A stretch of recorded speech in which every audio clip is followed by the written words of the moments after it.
Wallace and Gromit, Vengeance Most Fowl. Yes. And now we're getting shorter with this 79-minute movie. But Yes, and I want to talk about that. And that's interesting because we have two directors, so you'd think it would be twice as long, but it's not. It's almost twice as short, with Merlin Crossingham and Nick Park directing, Ben Whitehead, Peter Kay, Lauren Patel. And this is a Wallace Gromit movie. Gromit's concerned that Wallace has become over-dependent on his inventions, which proves justified when Wallace invents a smart gnome that seems to develop a mind of its own. Yeah, and I want to back up the insight that you had, which was that the running time on this is it's too short.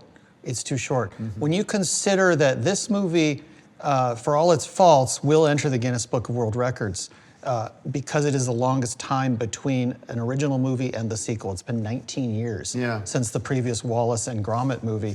The Star Wars, for instance, if you look at Return of the Jedi to The Phantom Menace, that was only 16 years.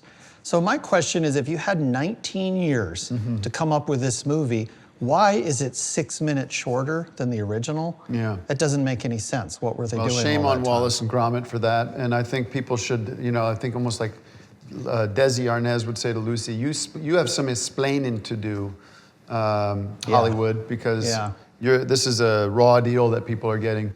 I don't recommend people waste their money on this movie. Well, they should prorate the ticket, I think.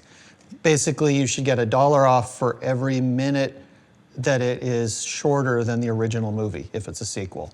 Now, how many bags? I'm going to give it 5 bags of popcorn because Wallace and Gromit, that is a storied duo.